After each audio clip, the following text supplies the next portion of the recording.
자칫 잘못하면은 그동안 윤석열 당선인의 어떤 정치적인 명분 그리고 생명력, 본인의 검사로서의 여러 가지 뭐 정당성 이런 것들이 훼손될 만한 브리핑을 유영하 변호사가 했어요. 우리 김용태 기자님 말씀 잘 해주셨듯이 그것은요 정말 결국엔 유영하 변호사가 자기의 정치적인 꿈을 위해서 윤석열, 박근혜 이 두 분을 이용한 것이다라고 볼 수밖에 없습니다. 저는 박근혜 전 대통령이 그냥 거기가 비슬산 아래예요. 거기 공기가 되게 좋대요. 거기서 그냥 건강 챙기시면서 오는 국민들 덕담 맞이하시고 웃으면서 인사하시고 그렇게 살았으면 좋겠는데 나는 정치에 관여할 거야. 관여할 수도 있어. 나는 영향력이 있는 사람이야. 라는 인식을 갖고 어제 그런 행사를 마련했다라면 이건 정말 국민에 대한 배신 아니냐.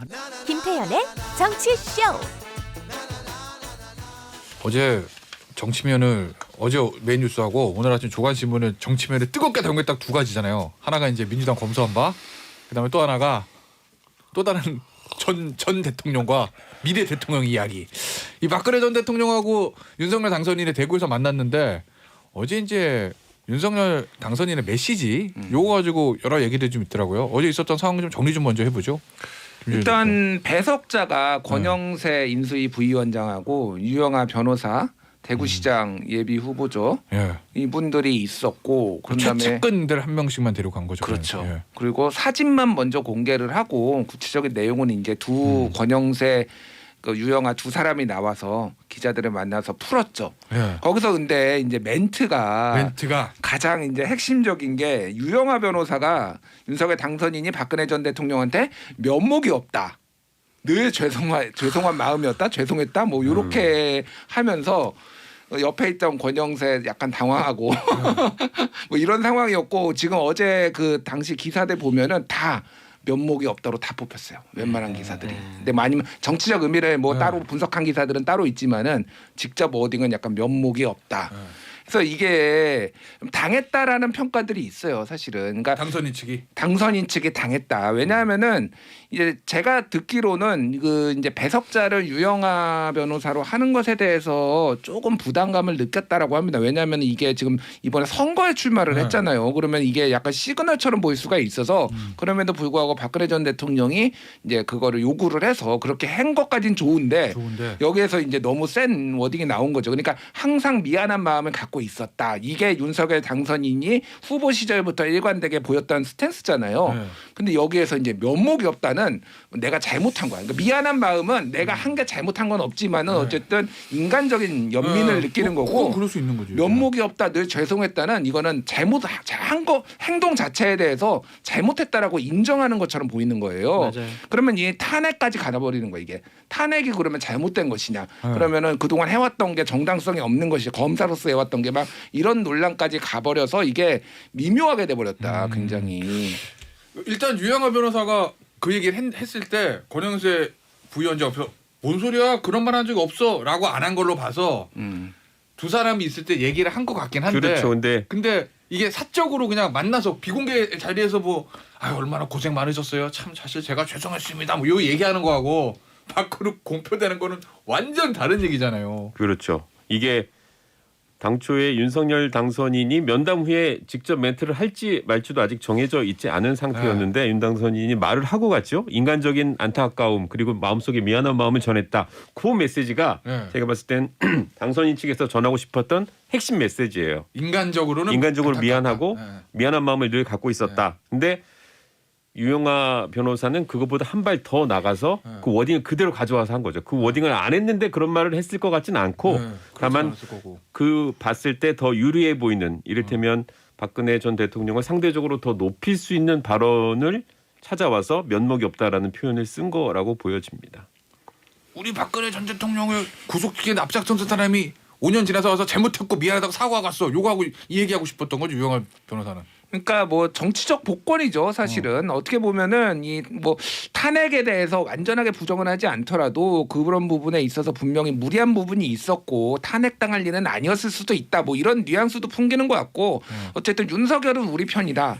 그런 거를 좀 뭐 냄새를 풍기려는 것도 같고 여러모로 어찌됐든 유영하 개인적인 사견입니다만 유영하 변호사가 거기 옆에 서 있었던 것부터 저는 부적절했는데 그 워딩을 보면서 아 이거는 완전 말렸다. 그러니까 저는 모르겠습니다만 제가 알기로는 윤핵관이라고 불리는 분들이 사실은 이번 대구시장 선거를 보면서 되게 마음이 복잡하다.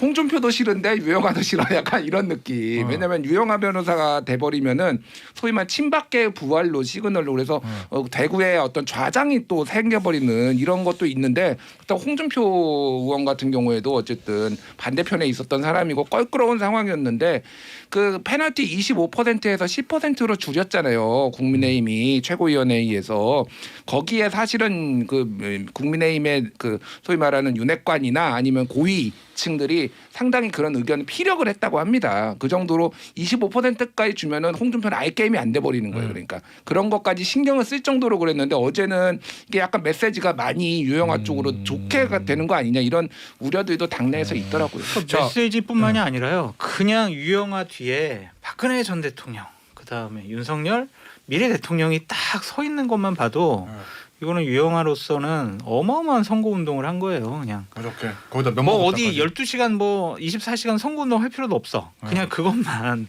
윤석열 당선이라고 악수하고 배석한 그 그림만 그렇죠. 이렇게 홍보만 해도 이거는 대구 민심은 유영하, 권영세는 지금 누가 봐도 새 정부의 핵심이고 핵심이죠. 어쨌든 인수위 부위원장인데 둘이 나란히 서서 10분 이상 브리핑을 했다. 그리고 그 브리핑 내용이 건강을 염려하고 미안한 마음을 전하고 뭐 경호 문제 차질 없도록 하겠다 해서 그친 게 아니에요. 잘 보시면 그렇게 훌륭한 정책들이 많은지 몰랐다. 뭐 찾아볼 건 제대로 홍보해 주겠다. 그다음에 선친의 뭐 국정 운영을 배우고 있다. 이런 얘기들까지 하면서 이를테면은 명예 회복 단계로 거의 넘어간 워딩들이 많이 나왔거든요. 그것은 어쨌든 윤 당선인 쪽에서도 신경을 많이 썼고 그것을 또 유영하 변호사는 자신의 정치적 목적을 위해서 조금은 이용해 한 측면이 있어 보여요. 왜냐하면 제가 기자로서 봤을 때 굳이 안 해도 될 말들을 많이 했거든요. 언론에 밝힐 수 없는 말들이 많지만 언론에 밝힐 수 없으면 그런 말을 안 하면 돼요. 밝히기 싫으면. 그래가지고 권영세 부위원장이 한마디 했잖아요.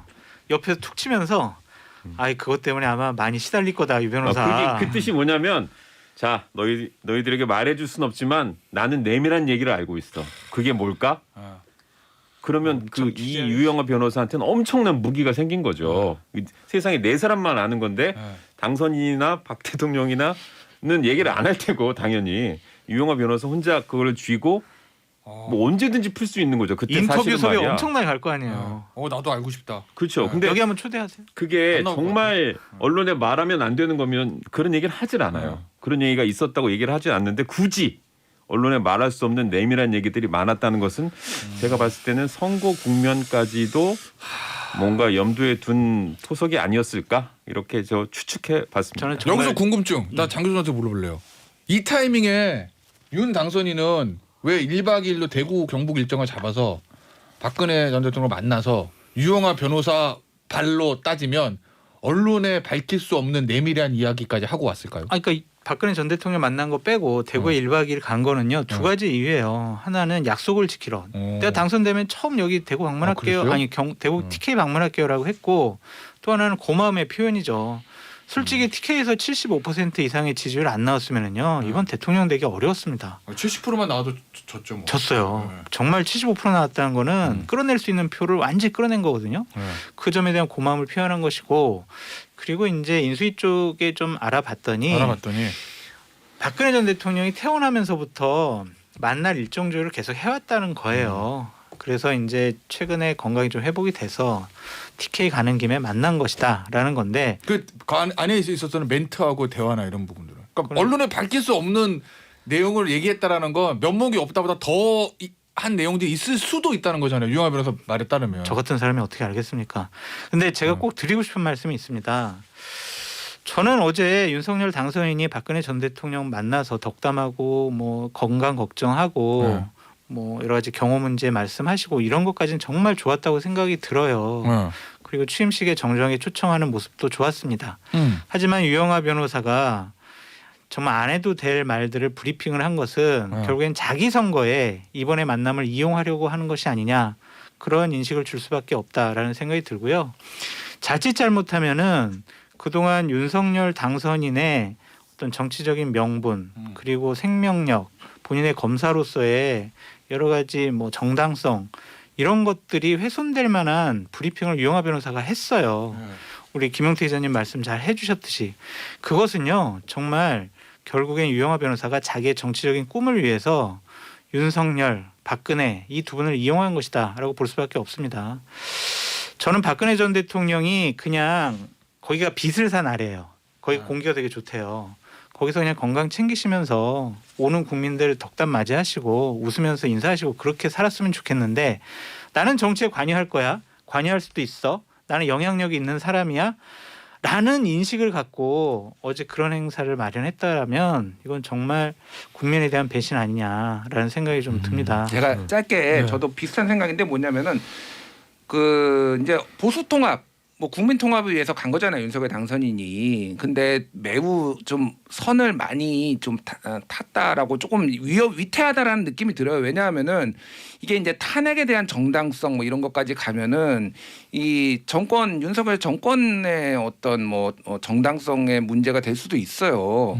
이를테면 지금 당장 국민의힘에서는 박근혜 사진을 거느냐 마느냐 가지고 지금 어제 기사도 나왔어요. 네. 그거 가지고 논쟁이 벌어졌다고.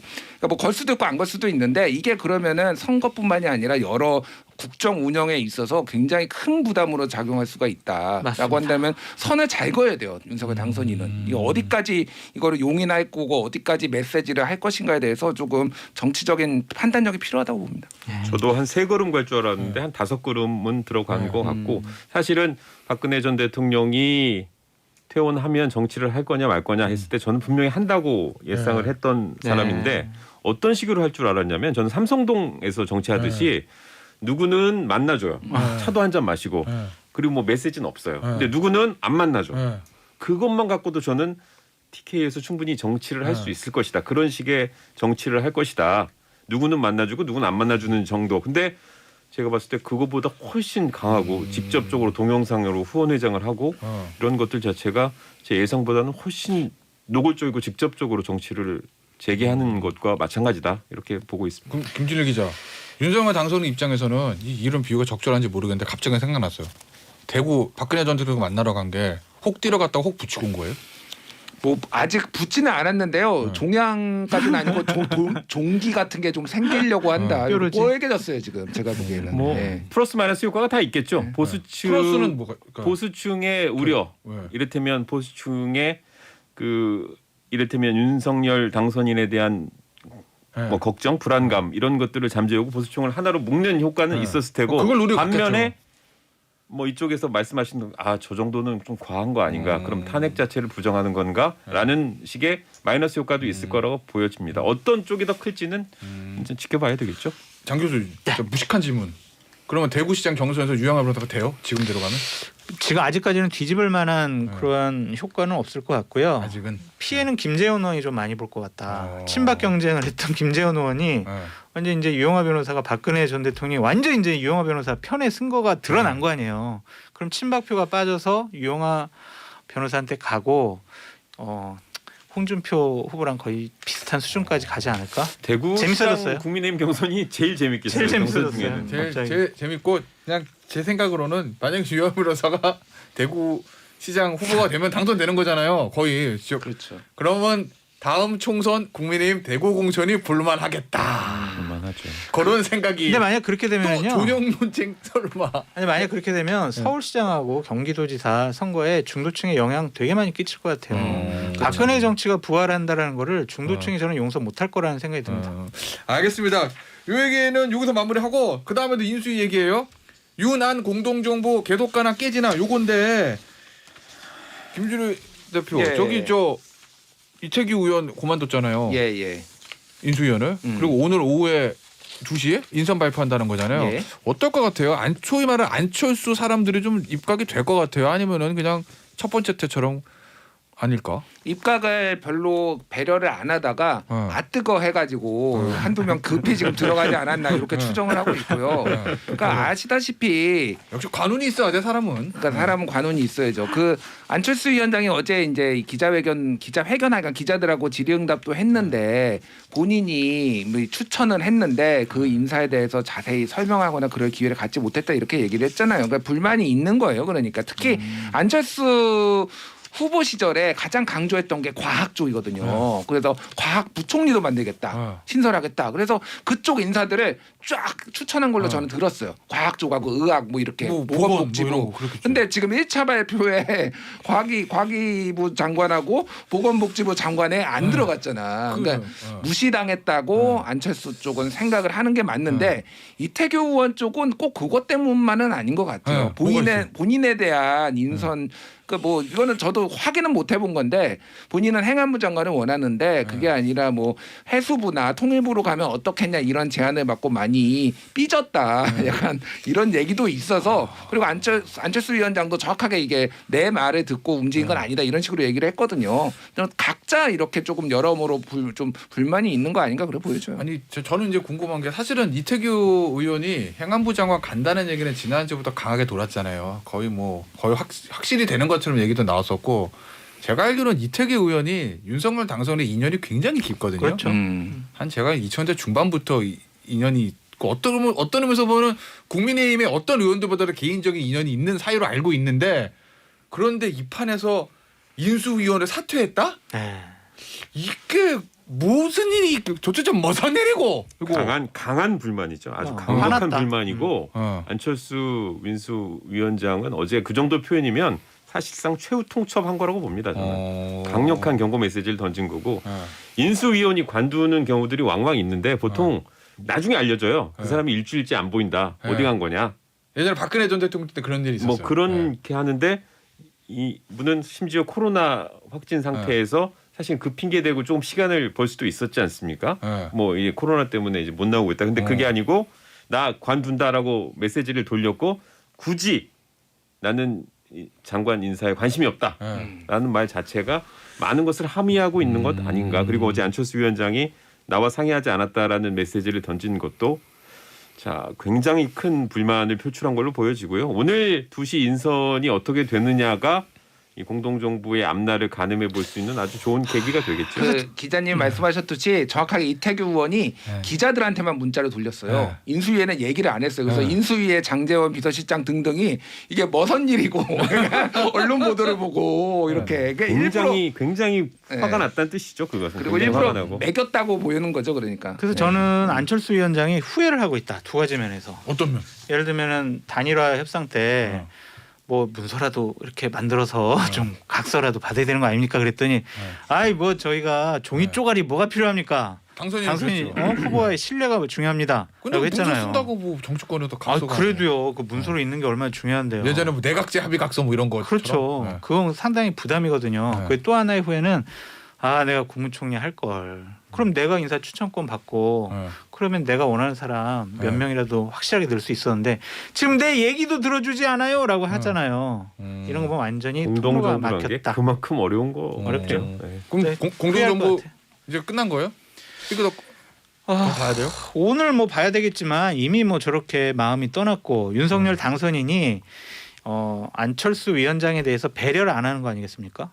최소한 상의라도 했어야 될 거 아니에요. 공동정권이라면. 근데 그런 일조차 없었다라는 거, 과정조차 없었다라는 것은 대우를 안 해주는 것 같아요. 그러니까 요거가 좀 첨언을 하자면은 지분에 대한 시각차가 있어요. 인수위 이번에 24명 중에 처음에 국민의당에서 12명을 요구했다고 합니다. 근데 그거는 안 된다. 그래서 8명으로 줄인 거예요. 근데 이 정도 했으면은 국민의힘에서는 많이 대우해줬다. 당세를 생각을 해보면. 당세를 생각해 보면은 국회의원 숫자나 이게 결정적으로 정말 도움이 됐냐 안 됐냐 이런 논란도 있으니까 그래서 조각할 때 그러니까 뭐 처음에 그러니까 장관 인선할 때는 상당히 많이 빼는 걸로 국민의힘은 당연히 생각하고 있는데 국민의당 쪽에서는 8명이면 3분의 1은 줘야지 이랬더니 18명 중에 약간 이런 시각차가 있는데 이게 조율이 안 됐어요. 그렇구나. 그러면 이제 합당 과정에서도 삐그덕 거리겠네요? 이미 어제 뭐 이준석 대표가 어디 인터뷰에서 합당 다 됐는데 이태규 의원 사퇴하는 바람에 뭐 판이 좀 꼬였다 뭐 이런 식으로 얘기를 했고 국민의당은 그런 건 아니다 또 이렇게 반박을 하면서 예전에 단일화 앞두고 왜 이준석 대표 측과 국민의당이 했던 것 같은 그런 이상한 뉘앙스가 다시 풍기고 있습니다. 제가 보기에는 한 1.5명 정도 이번에 오늘 발표할 것 같아요. 근데 사실 안철수 측. 안철수 위원장 측 가장 많이 배려할 수 있는 데가 과학기술 보건 이거 1차 때 나와가지고 저도 이번에 2차에 어디를 배려할 수 중소기업 있을까? 벤처부. 인선으로 꼬인 거는 인선으로 풀 수밖에 없을 거예요. 맞아요. 뭐 정책을 받아준다 이런 걸로는 풀리지 않을 거고요. 인선은 자리로? 인선으로 풀리고 이를테면은 이태규 의원 본인을 입각시키진 못하더라도 이 정도면 우리 진영 사람들이 대접 받았다라는 느낌을 받아야지 이 실타래가 풀릴 수 있겠죠. 알겠습니다. 오늘 2시에 결과 발표 보고 내일 저 국회 정보보고 시간에 그 얘기는 좀 후일 때 한번 나눠보도록 하겠습니다. 오늘 여의도 타짜 특별방 이게 무슨 일이고 편 세 분 인사드릴게요. 김용태 기자, 김준일 대표, 장성철 교수였어요. 감사합니다. 감사합니다.